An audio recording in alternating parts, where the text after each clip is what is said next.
José era el hijo preferido de Jacob, un hombre anciano que lo amaba más que a sus otros hijos. Esto se debía en parte a que José era el primogénito de Raquel, la esposa más amada de Jacob, quien había muerto al dar a luz a su hermano menor, Benjamín. Como muestra de su afecto, Jacob le regaló a José una túnica de colores, un manto costoso que simbolizaba su favoritismo. Sin embargo, este amor desmedido despertó un profundo resentimiento en los hermanos mayores de José. Ellos ya lo miraban con desconfianza, pero cuando el joven comenzó a contarle sus sueños, su envidia se convirtió en odio. En uno de ellos, José vio que las gavillas de sus hermanos se inclinaban ante la suya. En otro, el sol, la luna y 11 estrellas se postraban ante él. Sus hermanos, furiosos, lo acusaron de creerse superior. Un día, Jacob envió a José al campo donde sus hermanos pastoreaban el rebaño. Cuando lo vieron acercarse desde lejos, conspiraron contra él. «Matémoslo y arrojemos su cuerpo a un pozo», dijeron algunos. Pero Rubén, el mayor, les convenció de no derramar su sangre y en su lugar arrojarlo vivo a una cisterna vacía, con la intención de rescatarlo después. Así lo hicieron, despojándolo de su preciada túnica. Mientras José clamaba desde el fondo del pozo, los hermanos se sentaron a comer. Fue entonces cuando vieron acercarse una caravana de mercaderes ismaelitas que se dirigían a Egipto. Judá propuso venderlo como esclavo en lugar de dejarlo morir. Los demás aceptaron, y por 20 piezas de plata, José fue entregado a los mercaderes.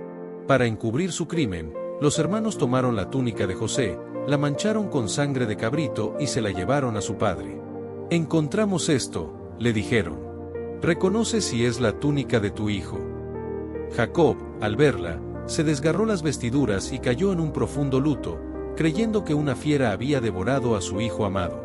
Mientras tanto, José fue llevado a Egipto y vendido a Potifar, capitán de la guardia del faraón. Aunque era esclavo, Dios estaba con él, y pronto destacó por su sabiduría y diligencia. Potifar lo puso a cargo de toda su casa, confiando en él sin reservas. Pero la esposa de Potifar, atraída por la belleza y el porte de José, intentó seducirlo día tras día. José se negó, diciendo: «Mi amo ha puesto todo en mis manos, ¿cómo podría hacerle este mal y pecar contra Dios?». Pero ella, humillada por su rechazo, un día lo acusó falsamente de intentar violarla. Potifar, furioso, ordenó que José fuera arrojado a la prisión del rey. Aún en la cárcel, José no perdió la fe. El jefe de la prisión, viendo su integridad, lo puso a cargo de los demás prisioneros. Allí conoció a 2 hombres importantes, el copero y el panadero del faraón, quienes habían caído en desgracia. Una mañana, ambos llegaron preocupados por unos sueños extraños que habían tenido. José, dotado por Dios para interpretar sueños, les preguntó qué habían soñado. El copero contó que vio una vid con 3 sarmientos que brotaban y daban uvas, las cuales se le exprimía en la copa del faraón. José le dijo: «Los 3 sarmientos son 3 días. Dentro de 3 días, el faraón te restaurará a tu puesto». El panadero, animado por esta interpretación, contó su sueño. Llevaba 3 canastas de pan sobre su cabeza, y los pájaros las devoraban. José, con tristeza, le dijo: «Las 3 canastas son 3 días. En 3 días, el faraón te colgará, y los pájaros comerán tu carne». Tal como José predijo, al tercer día el copero fue liberado y el panadero, ejecutado. Antes de partir, José le rogó al copero: «Acuérdate de mí cuando estés ante el faraón». Pero una vez libre, el copero lo olvidó. 2 años después, el faraón tuvo 2 sueños perturbadores. En el primero, 7 vacas gordas eran devoradas por 7 vacas flacas. En el segundo, 7 espigas de grano gruesas eran consumidas por 7 espigas delgadas. Ninguno de sus sabios pudo interpretarlos. Fue entonces cuando el copero recordó a José y contó su habilidad. El faraón mandó llamar a José de inmediato. Después de afeitarse y cambiarse, José se presentó ante él y le dijo: «No soy yo quien interpreta los sueños, sino Dios». Luego explicó: «Los 2 sueños son uno mismo. 7 años de abundancia vendrán a Egipto, seguidos de 7 años de hambre tan severa que hará olvidar la prosperidad anterior». Además, José le aconsejó al faraón que nombrara a un hombre sabio para almacenar grano durante los años buenos. El faraón, impresionado, dijo: ¿acaso hay alguien más sabio que tú? Y lo nombró gobernador de todo Egipto, dándole su anillo y un cargo solo por debajo del trono. José, ahora vestido con lino fino y un collar de oro, recorrió Egipto almacenando grano en cada ciudad. Durante los 7 años de abundancia, las cosechas fueron tan grandes que el grano era incontable. Luego, como predijo, llegó el hambre, no solo a Egipto, sino a todas las tierras vecinas. La gente de otros países, incluida Canaán, donde vivía Jacob, comenzó a viajar a Egipto en busca de comida. Jacob, al saber que allí vendían grano, envió a sus hijos, excepto a Benjamín, por provisiones. Cuando los hermanos llegaron ante José, no lo reconocieron, pero él sí supo quiénes eran. Para probarlos, José los acusó de ser espías. Ellos negaron, diciendo que eran hijos de un mismo padre y que tenían un hermano menor en casa. José insistió: «Traed a vuestro hermano menor, o no os creeré». Y los mantuvo presos por 3 días. Finalmente, les dijo que uno debía quedarse como rehén mientras los demás regresaban por Benjamín. Ellos, angustiados, hablaban entre sí en hebreo, sin saber que José los entendía.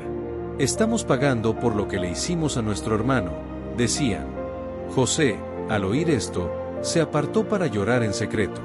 Simón fue encadenado ante ellos, y los demás partieron con provisiones.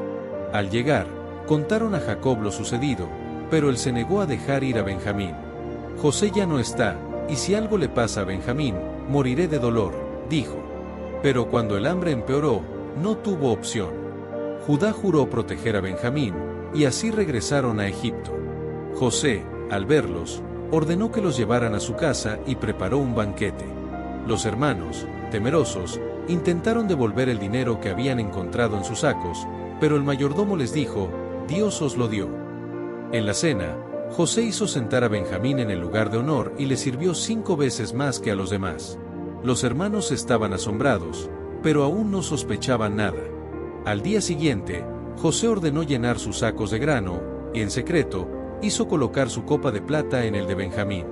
Cuando partían, los alcanzaron los guardias, acusándolos de robo. Al revisar los sacos, encontraron la copa. Los hermanos, desesperados, regresaron y se postraron ante José, quien les dijo: «¿Por qué habéis hecho esto? ¿No sabíais que yo adivino?». Judá, con el corazón destrozado, se adelantó y suplicó: «Mi señor, nuestro padre morirá si no regresamos con el muchacho. Tómame a mí en su lugar». José, al ver su arrepentimiento, no pudo contenerse más. Ordenó salir a todos sus sirvientes, y entre lágrimas, gritó: «Yo soy José. ¿Vive aún mi padre?». Sus hermanos quedaron paralizados por el miedo. Pero José los abrazó y les dijo: «No os enojéis con vosotros mismos. Dios me envió antes que vosotros para preservar vidas». Les explicó que aún quedaban 5 años de hambre y les pidió que trajeran a su padre y toda su familia a Egipto. Cuando Jacob supo que José estaba vivo, su corazón se llenó de alegría. Viajó con toda su familia y sus rebaños a Gosén, donde José los recibió con lágrimas y abrazos. El faraón, agradecido por los servicios de José, les permitió establecerse en las mejores tierras. José cuidó de su familia durante el resto de la hambruna, proveyéndoles alimento y protección. Antes de morir, Jacob bendijo a sus hijos y profetizó sobre sus descendientes. A José le prometió una doble porción de la herencia. Años después, cuando José estaba en su lecho de muerte, reunió a sus hermanos y les dijo: «Dios os visitará y os llevará de esta tierra a la que prometió a Abraham, Isaac y Jacob». Les hizo jurar que, cuando eso sucediera, llevarían sus huesos con ellos. José murió a la edad de 110 años. Su cuerpo fue embalsamado y puesto en un sarcófago en Egipto, pero su historia no terminó allí. Siglos más tarde, cuando Moisés liberó a los israelitas, cumplió la promesa y llevó los restos de José a la tierra prometida. Así, la vida de José, marcada por traición, sufrimiento y finalmente redención, se convirtió en un testimonio de la providencia divina. De esclavo a gobernador, de prisionero a salvador, su historia demostró que incluso en las pruebas más oscuras, Dios obra para el bien de quienes lo aman.